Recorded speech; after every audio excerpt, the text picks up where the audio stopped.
अच्छा, ये बात हमने भी शुरू में पिक की थी, पता नहीं आपने शुरू में हमारे रिव्यूज देखे या नहीं देखे। ये जो स्पेशली वो पार्ट था जब कश्फ को ख्वाब आता है, उसकी जिस हिसाब से एग्जीक्यूशन हुई थी, यू नो, एक देयर वाज जिस तरह से आपने शूट भी किया हुआ था, लाइटिंग का फर्क था, पीछे वो म्यूजिक चल रहा था, तो जब ये लिखा गया था, क्या ये स्क्रिप्ट का हिस्सा था इसी तरह से कि जो उसको ख्वाब आते हैं वो भी इसी तरह से आएंगे, या उसमें आपकी इनपुट शामिल थी फाइनली जब आपने एग्जीक्यूट किया? नहीं, जब राइटर लिखते हैं ये तो उस वक्त तो ये लिखने के प्रोसेस में होता है।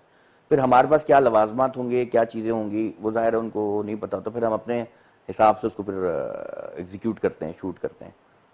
इसमें भी एग्जैक्ट यही हुआ था कि कुछ चीज़ें, मतलब जैसे राइटर ने प्लेन क्रैश का लिखा था, उसमें लिखा था कि बैग हाथ से छूट जाता है आगे निकल, तो मैंने बैग को आग लगा दी, मैंने बोला बैग में आग ही लग रही है, कि प्लेन क्रैश। इस तरह से बहुत सारी चीज़ें छोटी छोटी ऐड की थी, और कोशिश यही थी कि ख्वाब और हकीकत डिफरेंट लगे दोनों, मतलब एक जैसे ना लगे। वही मैं पूछना चाह रहा हूँ, जैसे शुरू में ख्वाब जो उसको पहले दिन से नजर आ रहा था कि वो दुल्हन बनी हुई है, लेकिन जोया उसकी जगह ले लेती है, या चादर हटती है तो जोया आ जाती है, तो इसके पीछे जो थॉट है वो मैं समझने की कोशिश कर रहा हूँ कि ये लिखा हुआ था या ये आप लोगों ने बाद में? कुछ चीजें लिखी हुई थी और कुछ चीजें हमने स्क्रिप्ट के हिसाब से इम्प्रोवाइज की, ख्वाब इम्प्रोवाइज किए कि ये किस तरह, जैसे एक वो सीढ़ी पे बैठी होती है ख्वाब, उसको सोना नहीं होता कि सोऊंगी तो नींद आएगी उसको, तो वो फिर उठती है, मुंह धोती है, फिर वो अपने हाथ पे कट लगाने की कोशिश करती है, फिर वो करते करते सीढ़ियों पे आके बैठती है और वो उसको नींद का झटका लगता है तो ख्वाब में चली जाती है कि वो सब पैसों लूट रहे हैं, पैसे दे रहे हैं। तो फिर वो हमने प्लान किया कि यार वो लाइट वो आहिस्ता आहिस्ता सब गायब हो गए, खाली है, फिर पूरे घर में ढूंढते ढूंढते उन्हीं सीढ़ी पे आके बैठी है ख्वाब में, वहीं से रखा है, तो उसकी आंख खुली है तो नॉर्मल बैठी हुई है। तो इस तरह की एग्जीक्यूशन के थोड़ा दिखने में टेक्निकल ड्रामा इस तरह बहुत मुश्किल था, इस हिसाब से बहुत मुश्किल था। तो सबसे बड़ा चैलेंज एज अ डायरेक्टर आपने क्या फेस किया ये ड्रामा बनाते हुए? कोरोना सबसे बड़ा चैलेंज। और रियली आई थॉट कि टेक्निकली इतना मुश्किल ड्रामा, आप कोई और बात बोलेंगे? टेक्निकली देखिए, मैं स्क्रिप्ट हम जब पढ़ते हैं तो शॉर्ट बनते रहते हैं, सीन डेवलप होता रहता है, पता नहीं क्यों। जब कहानी पढ़ रहे होते हैं तो सीन दिमाग में आता है कि इस तरह शूट होगा। ये तो क्रिएटिव लोगों की निशानी है ना। अच्छा पता नहीं, लेकिन ये कि मेरे ऐसा होता है। फिर जब ऐसे हो रहा था तो फिर ये कि हमारी जो पूरी टीम है, हम एमडी प्रोडक्शंस, उनसे फिर मैं कहता था कि हाँ भाई ये चाहिए चाहिए चाहिए, तो हमारे सब मिल के फिर उसको एग्जीक्यूशन में मदद करते थे। बस यही सोचना होता था कि ख्वाब अलग लगे, ओरिजिनल अलग लगे।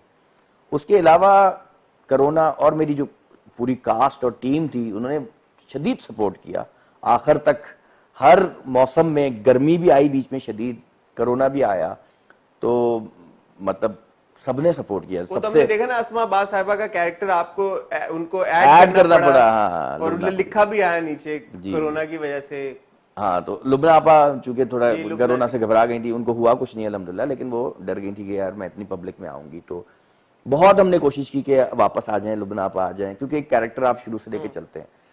फिर जब लुबना आपा नहीं आई तो मैं बहुत वो हो गया, एमडी प्रोडक्शंस में भी काफी उनको रिक्वेस्ट की, नहीं हो सका, तो मैंने कहा फिर मैं ऐसे नहीं जाने दूंगा कि यार चलो सब लोग हैं, आर्टिस्ट में कॉम्प्रोमाइज नहीं करूंगा। तो फिर मैंने अस्मा आपा से रिक्वेस्ट की कि आपा मैं फंस गया हूँ भाई, मुझे आप चाहिए। आपा ने बोला यार मेरा बच्चा फंसा हुआ है, मैं आ रही हूँ तो फिर उन्होंने उसको कंटिन्यू किया और मुझे लगा कि वो अच्छा रिप्लेसमेंट था, मतलब इतना बड़ा झटका नहीं लगा। आई थिंक, पता नहीं आप बताएं। नहीं, इतना नहीं फील हुआ। वो इम्पोर्टेंट इसलिए भी था क्योंकि एक तो आप लोगों ने वो जो चलाया ना, वो मुझे बहुत अच्छी बात लगी, क्योंकि वो ये होता नहीं एकदम सडन अगर हो जाए तो ना। दूसरा बिकॉज कोरोना की वजह से था, तो जनरली सब बड़े कोरोना की वजह से अंडरस्टैंडिंग एक मोड में गए हैं, शायद इतने अंडरस्टैंडिंग हम अदरवाइज नहीं है सारे, बट कोरोना की वजह से एक ज्यादा लोगों को भी एक वो है सेंस ऑफ कंसर्न के यार कि चलो ठीक है, उस वजह से हुआ। वो कोशिश यही थी कि यार आप लोगों को आखिर तक हम ये महसूस ना होने दें कि हमने कोई तकलीफें उठाई हैं या कोरोना, लेकिन ये कि फिर भी एक आया है इशू हल्का सा, और मुझे लगा कि ठीक है यार इतना आ रहा है ना, चलो चलो ठीक है। फिर पूरा प्रोजेक्ट माशाल्लाह अच्छे से गया। तो ये एक चीज मुझे बस एक तकलीफ दी थी, बाकी तो ड्रामा सब साथ थे, सारे एक्टर्स ने साथ दिया।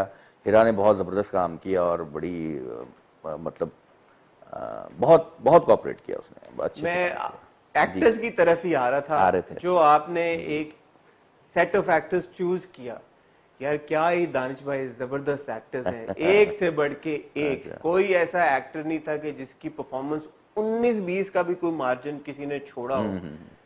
मतलब ब्रिलियंट परफॉर्मेंसेस ऑल राउंड। मतलब आप हिरा की बात करें या जुनैद की बात करें, स्पेशली जो फिनाले में जुनैद की एक्टिंग थी, उफ उफ, तबाहियां मच गई हर तरफ। वसीम अब्बास साहब इतने वेटरन एक्टर हैं हमारे, और उनका जो रोल था, समीना अहमद साहिबा, सबीना अगेन, इतने सारे जो आपने एक्टर्स को इकट्ठा किया।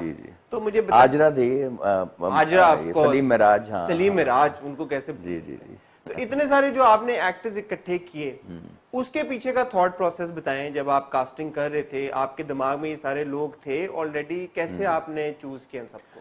स्क्रिप्ट पढ़ते हुए जहन में आ रहे थे लोग। मतलब मैं कोशिश करता हूँ अपने ड्रामे में, वो खास भी आप देख सकते हैं, इश्क तमाशा या सुनियारा या कश्फ, कास्टिंग के ऊपर मैं बड़ी कोशिश करता हूँ कि यार कास्ट जो है ना वो पहले ही कन्विंस कर सके कि यार ये मैं ही हूँ। क्योंकि जब आप जब व्यूअर कन्विंस हो जाता है कि हाँ यार ये यही है, तो बहुत इजी हो जाता है उसको डिलीवर करना। मतलब फिर ज्यादा सोचने की जरूरत नहीं पड़ती लोगों को। तो कास्ट में मैं कोशिश करता हूँ कि कॉम्प्रोमाइज ना हो, जो चाहिए वो ही चाहिए। और आपको यही लोग चाहिए थे जो आपको मिले? हाँ, मुझे यही लोग, फर्स्ट प्रेफरेंस यही थी सारे? यही थे। बाकी वसीम साहब, मैं जब पढ़ रहा था मुझे लगा कि यार ये वसीम साहब से अच्छा कौन कर सकता है। और जब मैं पढ़ने लगा तो जाहिर है उनके ड्रामे इतने देखे हैं, इतने बड़े आर्टिस्ट हैं वो, तो उनमें सारे उतार चढ़ाव मुझे नजर आ रहे थे कि यार ये बाप भी लगे, बच्चे रिस्पेक्ट भी करें, डरें भी, और विलन भी है, तो अब्बा भी लगे। तो ये ना लगे कि यार ये सिर्फ एक नेगेटिव आदमी है और जो बच्चों से आस्ताना है या जिसको हक महर खाना है, ये ना लगे कि कभी बैठ के मजलूम भी लगे, कभी बैठ के विलन भी लगे। तो उसमें एक बहुत ही वेरिएशन वाले एक्टर की, वर्सटाइल एक्टर की जरूरत थी। तो हमने फिर वसीम साहब से मैंने रिक्वेस्ट की। इसी तरह सबीना हालांकि बड़ी मासूम क्यूट सी प्यारी सी है, लेकिन मुझे लगा था कि यार ये अच्छा कर लेंगी। और दूसरी ब्लेसिंग जो मुझे मिली हिरा मानी की सूरत में, हिरा बहुत मेहनती है, बहुत अच्छी एक्टर है, तो आपने देख ही लिया कश में। लेकिन हिरा की बेस्ट बात ये है कि बस शूटिंग होती रहती है, हमारी सीन हो रहे हैं, काम हो रहा है, कोई टेंशन नहीं, कहीं जाना आना कुछ नहीं, बस हो रही है बातचीत। और ऐसा एक्टर, लोग कहते हैं ना कि यार हम डायरेक्टर्स एक्टर हैं, मैं एक्टर्स डायरेक्टर हूं। जब एक्टर मेरा कंफर्टेबल मुझे करवाता है ना, फिर मैं कहता हूं आ जाए जी, सीन करेंगे। लेकिन जब मुझे लगता है कि यार मुझे ज्यादा मतलब उसको मनाना है, समझाना है, बताना है, तो मुझे लगता है कि यार ये मैं अकेला थोड़ी कर रहा हूँ काम। स्क्रिप्ट आपके पास है, आप मुझसे बहुत डिस्कस करें, हम बैठ के काम करते हैं। लेकिन कभी कभी वो जो होता है ना कि अच्छा जी हम क्या कर रहे हैं इसमें, मैं कहता हूँ आप बताएं क्या कर रहे हैं तो कहते हैं कि ना नहीं हम मतलब इसमें क्या हुआ है पीछे। मैं बोला आप बताएं क्या हुआ है, क्योंकि इट्स अ टीम वर्क ना, मैं अकेला क्यों बताऊं कि पीछे क्या हुआ है।